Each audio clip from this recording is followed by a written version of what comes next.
All right, e-learning Friday number 3. This is going to be for February, Friday the 5th of February. So, a quick lesson here. We're going to take a look at redox reactions today. Redox reactions.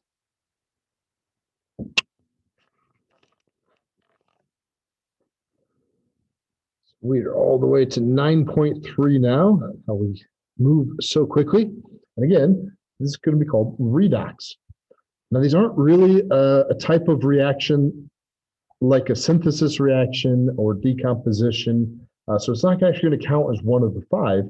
These are actually occurring at the same time as those other reactions. So it's not a whole separate category. We're actually working them kind of layered on top of the single displacement or the synthesis reaction. We also have a redox reaction occurring.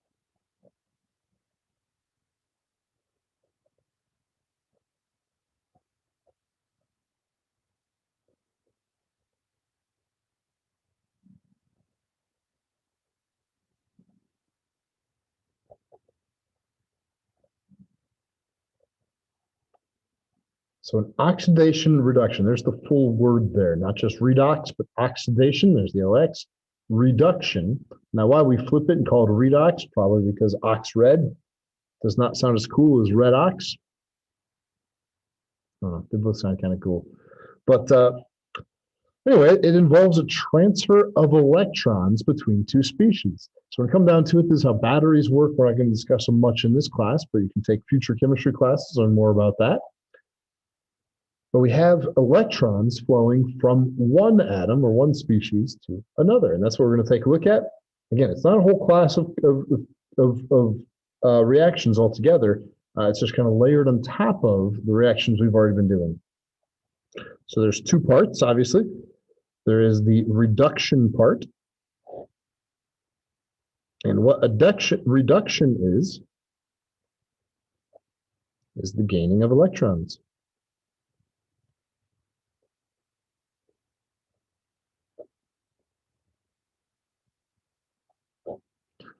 So the atom or the species that gains electrons is what we call it being reduced. That's the reduction part. You get reduced when you gain electrons. And then the other half is the oxidation half. And obviously, if someone's gaining electrons, another atom must be losing them.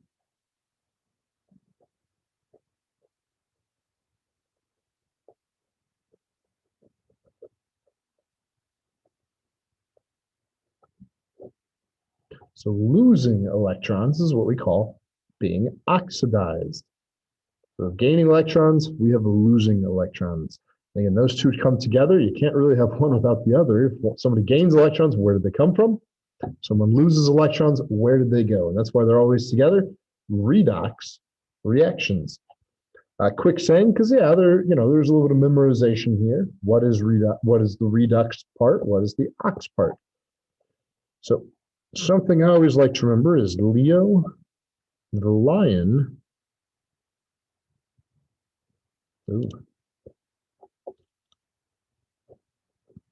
Goes grr. And the capital letters are the important part. Leo stands for loss of electrons, is oxidation.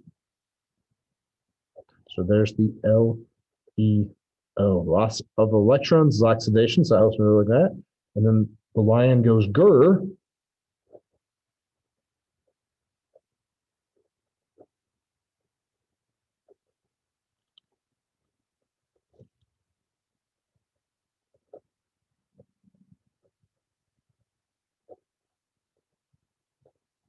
When you gain electrons, you are reduced. So loss of electrons, oxidation. Gain of electrons is reduction. All right, well, let's take a look at an example. And guys, I promise you, it's not nearly as complicated as it sounds, as it seems. So I'll work through an example, hopefully show that to you guys. So take a look at the formation.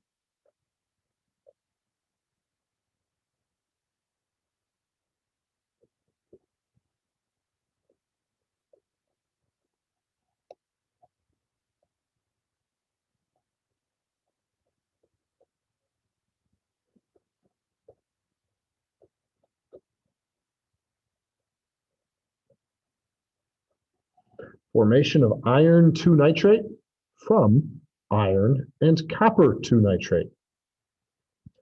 All right, so we're pretty much taking a look at what we've been working with for the last couple of days. The formation of iron 2 nitrate, so that's what we're forming from iron and copper 2 nitrate. So we have iron all by itself here and copper 2 nitrate. It's always nice when they give us the Roman numerals, because that Roman numeral tells us that copper has a +2 charge. Nitrate, off the top of my head, I actually do know that one, but when I go ahead and get out my the backside of my periodic table here, boy, always have it when I don't need it. Here we are.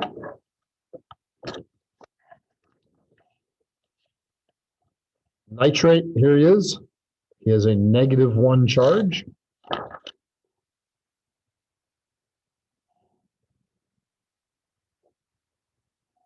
Not doing this the way that we should be doing this. We should make sure and double check. All right, so metal, replacing metal. Now I know we already know the reaction is going to happen. It tells us so in the sentence, but let's just make sure that iron is strong enough to knock off copper.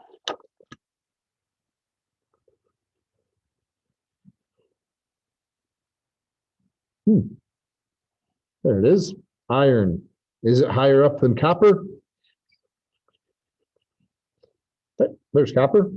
So yes, iron is higher than copper. So yes, this reaction will happen. Good thing too, because their sentence is saying that it will. So iron is going to replace copper. We'll have iron nitrate and copper then by itself. Again, it's always helpful when they give us those Roman numerals. That tells us the charge. I know nitrate is -1 from over here.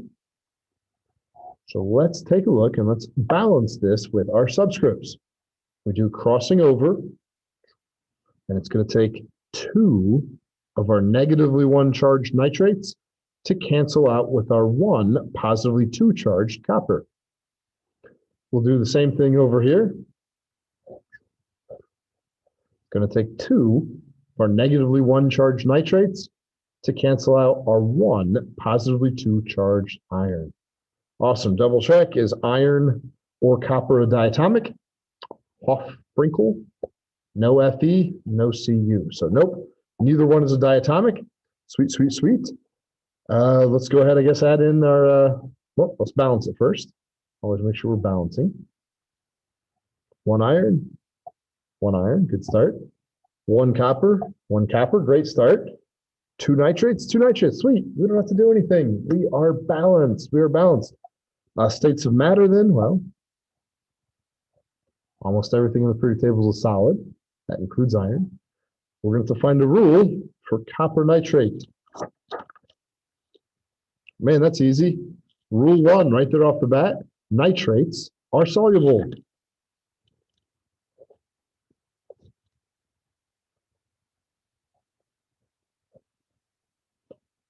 So aqueous over here, hey, I'm still working with the nitrate, so it's still aqueous. Kind of ran out of room here, didn't I? And copper all by himself is a solid. Most elements are by themselves solids.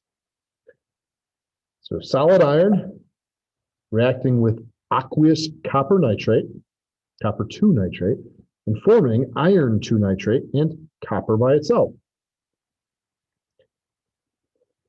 Now you'll notice I normally erase those charges up top. I do that pretty quick. I don't want them there, and I don't.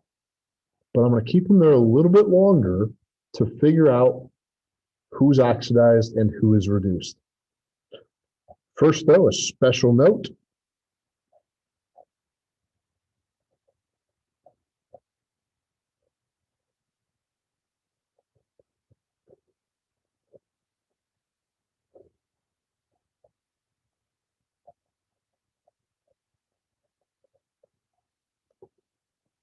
Elements by themselves are always going to have a zero oxidation state. And again, these right here are technically called oxidation states. So this copper has a +2 oxidation state. The nitrate ion has -1. Elements will always have a zero. So I'm going to put a little zero above iron here. And on the other side, I'm going to put a zero above copper. So now my job is to decide who was oxidized and who was reduced. Well, I can rule out nitrate right away. Nitrate started at -1 and ends at -1. There was no transfer of electrons between nitrate. How about iron, though? Iron went from 0 on the left to +2 on the right. That is a loss of electrons. From 0 to +2. Remember, electrons are negatively charged. So if you're going from a 0 to a +2, that means you lost negative charges. So a loss of electrons means, think about it, Leo the lion goes grr, LEO, loss of electrons, iron was oxidized. And I wish I could spell. Iron was oxidized. Okay, what's the other half then? Who was reduced? We have copper on this side is a 2+, and it goes to a 0 over here. So he went down in charge. That means he gained electrons. And electrons are negatively charged. So if you lose your positive charges, that means you were reduced. Gain of electrons, reduction. Now, this is key. This is big. This is not copper. Up here, I could say it was iron because I was working with iron without a charge, not an ion, an atom. Atom of iron was oxidized. This is not an atom of copper. This is copper with a +2 charge. I need to indicate that.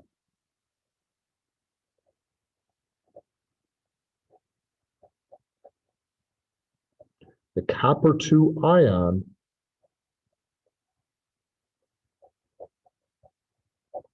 is reduced. So not copper itself, not the element copper, but the copper-2 ion, copper-2+, was reduced. And that's what we're looking for with redox reactions. Just kind of taking a look at our oxidation states and figuring out who gained electrons and who lost electrons. And that's what a redox reaction is. And just remembering Leo the lion, the loss of electrons means oxidized, gain of electrons means reduced. Final thing that I am going to go back finally, now that I'm done with all my work. I don't want these charges in my final balanced equation, so I'm going to erase them out there. And they help, they serve a purpose, but I don't want them in my final answer, so I erase them out. And there we go. That's a redox reaction. So good to see you guys again. Have a great weekend. And we'll see you back here again next week for our next lesson.